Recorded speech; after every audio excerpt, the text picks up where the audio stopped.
So, thank you. Good evening. So, Congressman John Lewis, before his passing, wrote, "Democracy is not a state, it is an act." And what he meant was that America's democracy is not guaranteed. It is only as strong as our willingness to fight for it.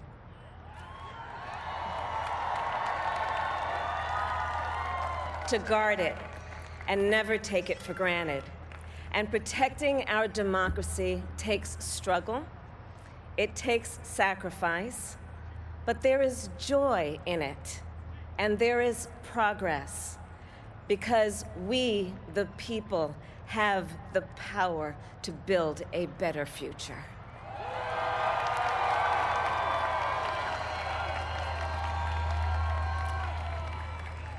And when our very democracy was on the ballot in this election, with the very soul of America at stake, and the world watching, you ushered in a new day for America.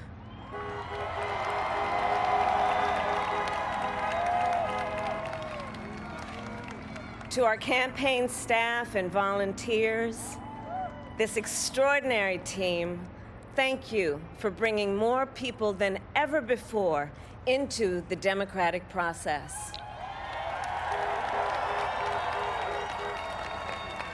And for making this victory possible. To the poll workers and election officials across our country who have worked tirelessly to make sure every vote is counted, our nation owes you a debt of gratitude.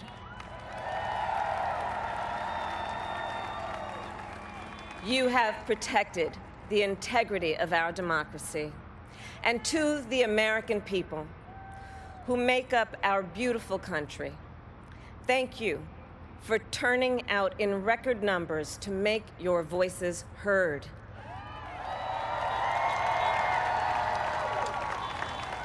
And I know times have been challenging, especially the last several months. The grief, sorrow, and pain, the worries and the struggles.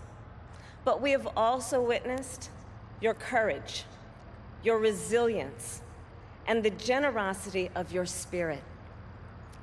For 4 years, you marched and organized for equality and justice, for our lives and for our planet. And then you voted.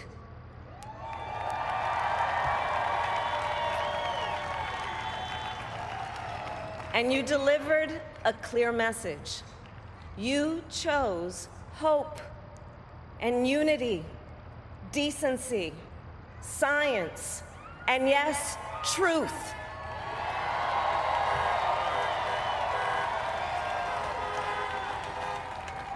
You chose Joe Biden as the next president of the United States of America.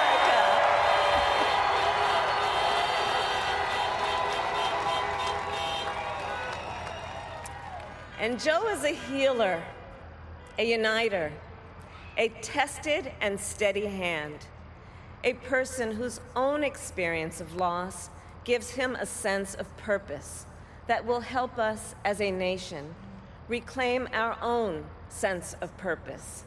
And a man with a big heart who loves with abandon. It's his love for Jill, who will be an incredible First Lady.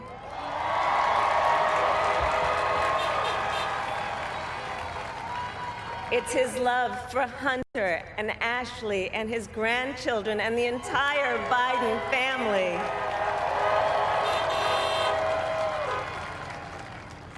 And while I first knew Joe as vice president, I really got to know him as the father who loved Bo, my dear friend who we remember here today. And to my husband, Doug,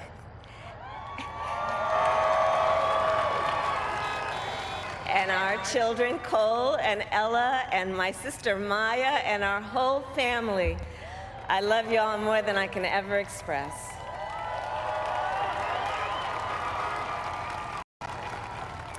We are so grateful to Joe and Jill for welcoming our family into theirs on this incredible journey.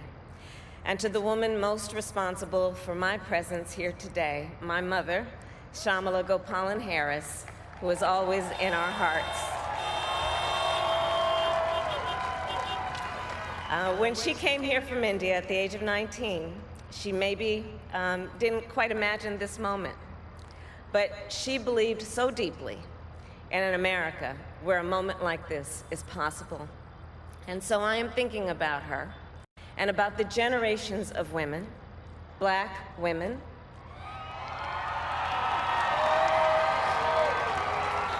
Asian, white, Latina, Native American women, who throughout our nation's history have paved the way for this moment tonight. Women who fought and sacrificed so much for equality and liberty and justice for all, including the Black women who are often, too often, overlooked, but so often prove they are the backbone of our democracy.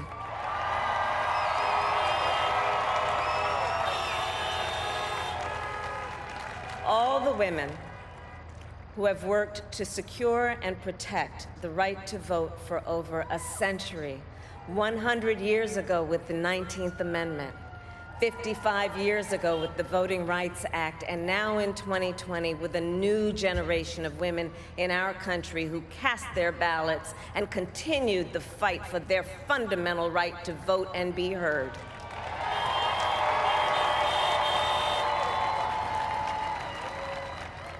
Tonight, I reflect on their struggle, their determination, and the strength of their vision to see what can be unburdened by what has been.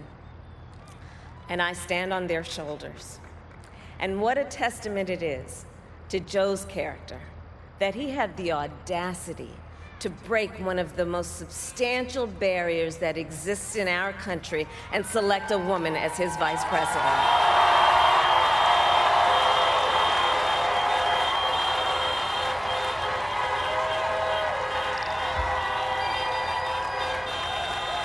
But while I may be the first woman in this office, I will not be the last.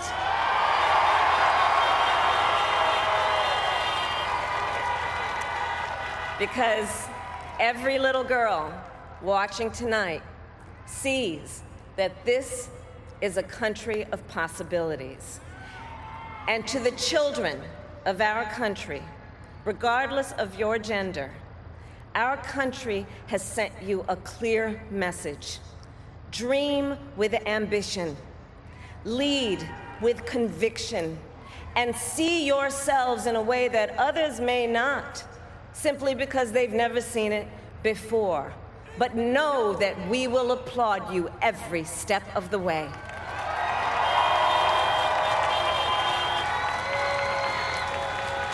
And to the American people, no matter who you voted for, I will strive to be a vice president, like Joe was to President Obama, loyal, honest, and prepared, waking up every day thinking of you and your family. Because now is when the real work begins, the hard work, the necessary work, the good work, the essential work to save lives and beat this epidemic, to rebuild our economy so it works for working people, to root out systemic racism in our justice system and society, to combat the climate crisis, to unite our country and heal the soul of our nation.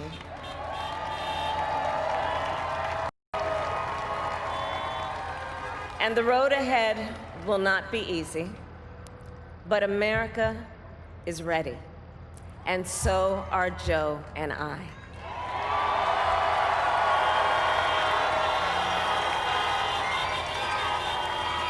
We have elected a president who represents the best in us, a leader the world will respect and our children will look up to, a commander-in-chief who will respect our troops and keep our country safe, and a president for all Americans.